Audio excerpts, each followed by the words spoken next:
South কোরিয়াতে কত যে ইন্টারেস্টিং বিষয় আছে আজকের ভিডিওতে আপনাদের সাথে কিছু জিনিস শেয়ার করব যেগুলো আমার কাছে খুবই ইন্টারেস্টিং মনে হয় সাউথ কোরিয়াতে। পাশাপাশি আপনারা যারা আইএলটিএস দিতে ভয় পান তারা কিন্তু চাইলে এখন আইএলটিএস না দিয়েও সাউথ কোরিয়াতে আসতে পারবেন। সব কিছু নিয়ে আজকের ভিডিও। সো আশা করছি আজকের ভিডিওটি আপনাদের হেল্প হবে এবং আপনাদের ভালোও লাগবে। তো ফার্স্টেই আমি একটা পার্সেল রিসিভ করে নিয়েছিলাম, কারণ আমি কয়েকদিন আগে যে মিনি সুইং মেশিনটা তেমু থেকে পারচেস করেছিলাম, যেটা আপনাদের সাথে ভিডিও শেয়ার করেছিলাম যে নষ্ট, ওইটার কিন্তু আমি রিফান্ড পেয়েছি এবং ওই রিফান্ডের টাকা দিয়ে আমি এই সোয়েটারগুলো অটামের জন্য পারচেস করেছি। যেহেতু সাউথ কোরিয়াতে এখন একটু হালকা হালকা ঠান্ডা পড়ছে, শরৎকাল চলছে বাংলাদেশের যেটা শরৎকাল, আর এখানে ওয়েদারটা এত সুন্দর থাকে অটামে, পাতাগুলো কালারফুল হয়ে যায়। খুবই পছন্দের একটা আমার বলা যেতে পারে সিজন এটা।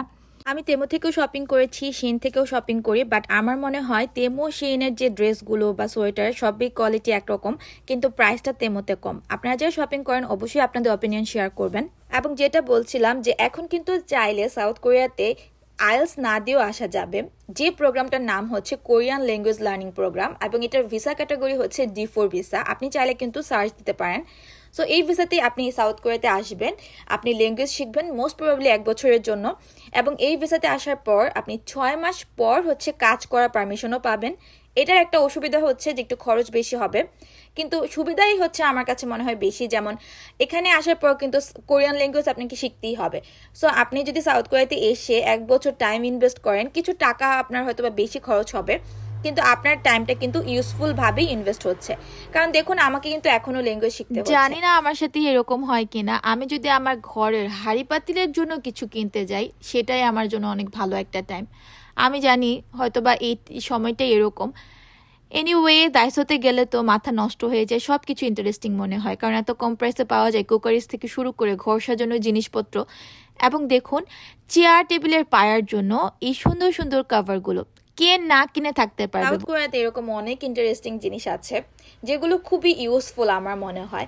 যেমন বাহিরে পাবলিক প্লেসে গেলে অনেক সময় আমরা পানির বোতল নিতে ভুলে যাই, তখন ওয়াটার ফিল্টারগুলো যে থাকে সেগুলোতে সুন্দর করে কাগজ দিয়ে তারা গ্লাস তৈরি করে রাখে, যাতে খুব ইজিলি পানি খাওয়া যায় যদি পিপাসা হয়। আরও একটা ইন্টারেস্টিং জিনিস আপনাদের সাথে শেয়ার করি, বাসা ভাড়া বা যে কোনো ধরনের অ্যাডভার্টাইজমেন্টের জন্য তারা কি সুন্দর করে এভাবে অনেক এরিয়াতেই এরকম আছে যে তারা এরকম বিজ্ঞপ্তি দিয়ে রাখে এবং সাথে মোবাইল নাম্বার দিয়ে এরকম টোকেন দেয়া থাকে, যেটা কাজ যদি আপনার রিকোয়ারমেন্টসের সাথে সবকিছু মিলে যায় তখন আপনি এটা ছিঁড়ে নিয়ে ফোন দিবেন, এবং এটা মোস্ট প্রবাবলি মালিক বা এজেন্সির নাম্বার থাকে, এবং তারাও দেখে কনফার্ম হয় যে কতজন মানুষ ইন্টারেস্টেড। সাউথ কোরিয়ানরা অনেক ফিট, তাদের দেখতেও অনেক ভালো লাগে, কারণ তারা সবসময় নিয়ম মাফিক হাঁটাহাঁটি করে, হেলদি ফুড খায়। তারাও কিন্তু ভাত খায়, কিন্তু প্রচুর হাঁটাহাঁটি করে, এক্সারসাইজ করে, যে জন্য তারা হয়তো এত ফিট থাকতে পারে, যেটা দুর্ভাগ্যক্রমে আমার মধ্যে নেই। সাউথ কোরিয়াতে নতুন দোকান ওপেনিং হলে বা বিয়ে হলে বা কেউ মারা গেলে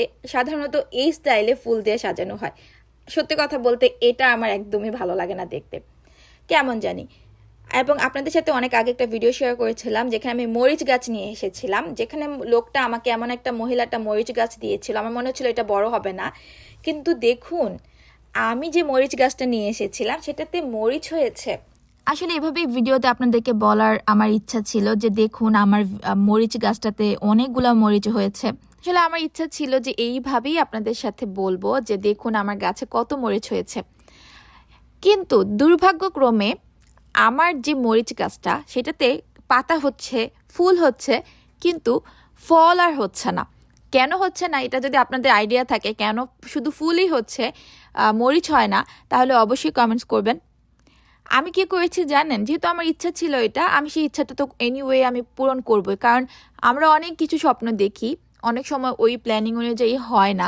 আল্লাহর প্ল্যানই সব থেকে সেরা, বাট আমরা তো নিজেকে হ্যাপি রাখতেই পারি, তাই না? আমি কি করেছি জানেন, গ্লু দিয়ে মরিচগুলো লাগিয়ে দিয়েছি এবং আমি ভিডিও করে নিলাম, কিন্তু আমার যেটা ইচ্ছা ছিল সেটা পূরণ হয়ে গেল। সো হয়তো বা আমি না বললে আপনারা বুঝতেই পারতেন না যে এখানে আসলে মরিচগুলো আমি গ্লু দিয়ে লাগিয়েছি।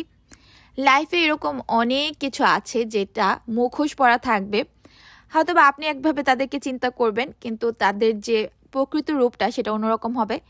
তাই শুধু শুধু ডিপ্রেসড হওয়ার কিছু নেই। নিজের লাইফের যে সেরা সময়গুলো আছে নিজের পরিবারের সাথে সুন্দরভাবে উপভোগ করা উচিত।